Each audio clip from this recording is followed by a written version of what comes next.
And an all but declared presidential candidate, and he joins me now. Governor Pawlenty, welcome to the show. Thank you, Piers. I suppose the obvious starting point is we nearly had a government shutdown on Friday.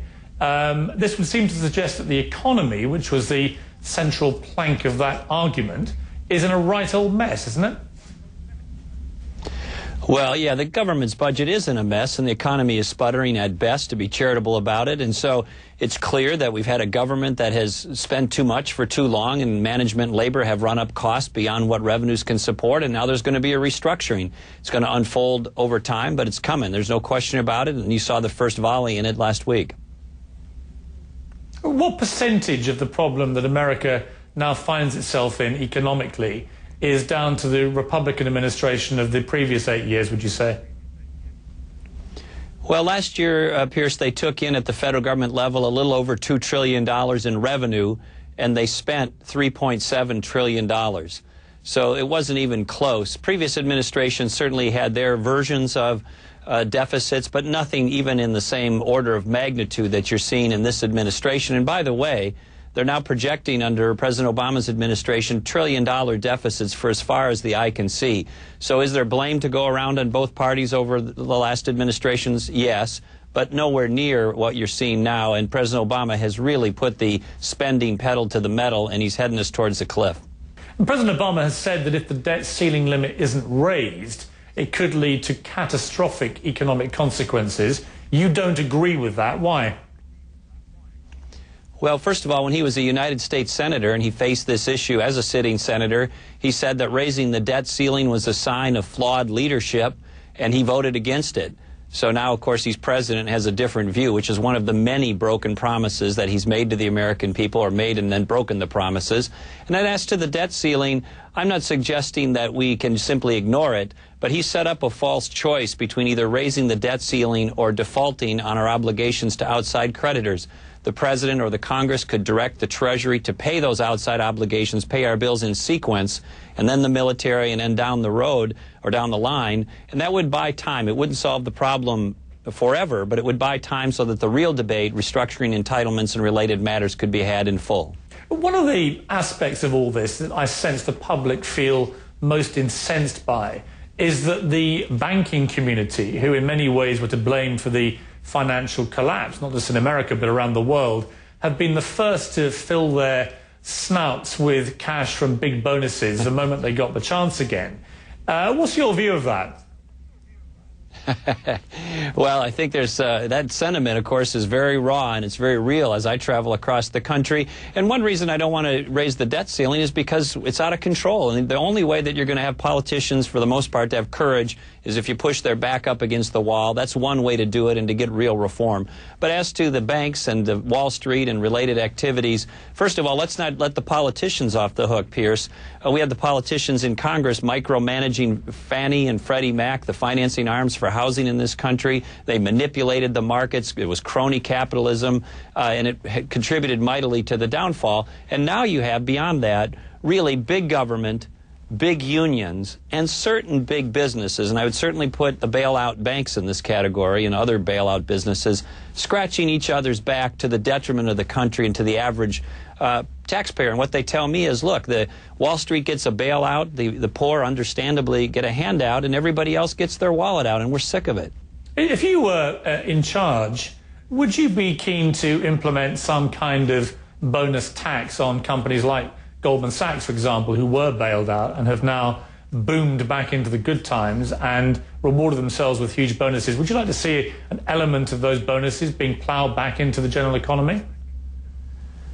Well, I don't think it's government's job to micromanage salaries in the private sector, nor do I support tax increases, and my record's pretty clear on that. But I absolutely do think that when these companies present themselves and have reckless behavior, there needs to be a consequence in the market for it. Milton Friedman, the great economist, said we have markets, and I'm paraphrasing, because we want to reward good behavior and punish reckless behavior. We had absolutely reckless casino behavior, really unbelievably bad judgment. And what really was the consequence for many of these firms? Their shareholders didn't suffer. The partners continue to hold all of their equity. They got government money. All of their paper behind their own firm got guaranteed. And at a minimum, I believe the shareholders and owners and partners of those firms, particularly the ones who behaved recklessly, should have taken a big haircut, and none of them had to, for the most part. They all skated and came out the other side actually better in many cases, and that's why people are mad. We've had it with that kind of crony capitalism,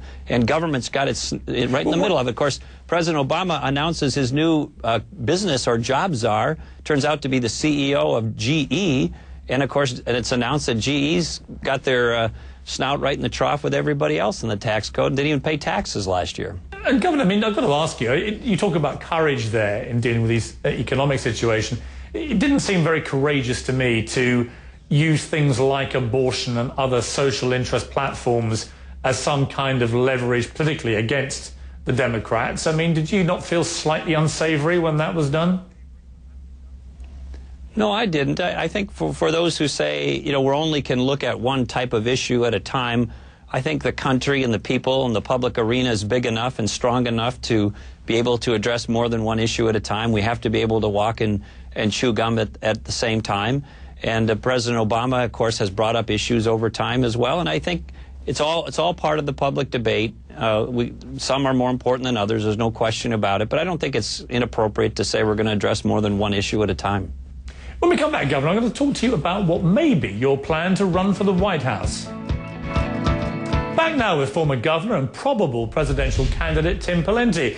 Governor, there was a poll out only today, a CNN poll, which probably made quite disturbing reading for you. Did you ever imagine in your wildest nightmares that you'd see a poll of potential Republican candidates which had you at 2% and Donald Trump at 19%? Well, I'm just getting known, Piers, so our trajectory is kind of a tortoise and hare strategy, and as we get better known, particularly in the early states, I think you'll see those numbers change for me. But as to Donald Trump, I think he's funny, I think he's exciting, he's obviously very successful, I think he'd bring a lot to the debate, so I welcome him to it. And if hair is going to be a factor in this race, Piers, then I'm going to grow my mullet back out. I had a mullet when I played hockey in high school, and I'm going to grow that, get that going. You think it may come down to the hair, do you, Governor? Yeah, we could have the big flop or the mullet, and we'll have a hair down or whatever they call that. I mean, to be serious, it's been very interesting to watch what's happening with the Republican Party, in the sense you had the explosion of the Tea Party, you had Sarah Palin emerging as their key candidate. Now you're looking at a totally different picture where people like Donald Trump perhaps are sensing there is a vacuum through the middle here. You have the moderates like Mitt Romney on one side, maybe other candidates like him. On the other, you have the Tea Party, Michelle Bachmann, you have Sarah Palin still. People like Trump are thinking, hang on, there's a way down the middle here. Do you sense that happening, that there is this vacuum? Well, you're talking to somebody who's the governor of the state that elected Jesse Ventura as governor and Al Franken as senator. So, anything can happen. But my view of the race, in short, is you're going to have, Mitt Romney will start out as the front runner with the most name ID and money and the like. And then on the other end of the continuum, you'll have perhaps Sarah Palin or Michelle Bachmann or Donald Trump or, I don't know, maybe Hulk Hogan will get in the race. Who knows? But I think in between those two things on the continuum, there's a role for a serious person who's tackled these kinds of issues. We live in very serious times, and the country's facing a grave challenge. And if we're going to restore America's promise, we're going to have to get back to leadership that is steady, clear, and strong. And I don't think this is any time for the country to take a flyer on another person. No disrespect to those others, but we just had a president elected who never had run anything before. He's clearly in over his head, in my view, on lots of issues. He's taken the country in a wrong direction. We got $5 gas, unbearable unemployment, a federal government that's out of control. He's kicking in the dugout in the international arena, and we just can't afford another, whimsical election. Do you believe that President Obama was born in Hawaii? I do, Piers. I'm not one that questions the authenticity of his birth certificate. The weight of the evidence is the certificate of live birth that's been made available to the news media, including CNN, has been documented. There was a newspaper account of him being born a couple days after the birth. And so I don't question his birth in Hawaii, and we've got to move on to other issues. And if Mr. Trump or others want to pursue that, I understand that, but I don't personally pursue that line of questioning. I mean, do you find that there's a slightly unsettling tone to that debate? Yeah, I mean, it's been put to me, for example, that you've never seen any other president have to go through this kind of inquisition over where they were born, and he happens to be the first African-American president. Yeah, and I tell people, and I'm not just saying this to you, I say it all the time, I don't question his birth certificate authenticity. I want to talk about our nation's security. I want to talk about growing jobs. I want to talk about market-based instead of government-based health care. I want to talk about getting this country back on track, and it's off track. My goodness, there was a poll the other day that showed that a majority of people thought that China was going to be the dominant country in the world in the not-too-distant future, and they weren't asking the Chinese, Piers, or the Europeans. They were asking us. And so we've got to get this country back on track, and let's focus on these bread and butter issues I just mentioned.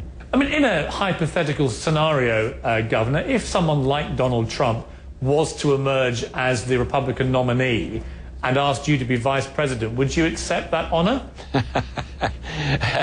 I'm running for president. I'm not putting my head in the ring rhetorically or ultimately for vice president, so I'm focused on running for president. And I asked to Donald Trump, I don't even know if he's going to run. But, you know, like I said, I hope he does in one sense. He's funny. I think he brings a lot to the debate. But you know, I just hope that the country will take the full measure of all the candidates and make an informed decision. I believe they will. And, Governor, unless I was mistaken, you just said you were running for president. Can we take that as a formal announcement? Well, I've got an exploratory committee up and running, and we'll have a final or full announcement on that in the coming weeks here. It won't be too much longer, but everything is headed in that direction, Piers.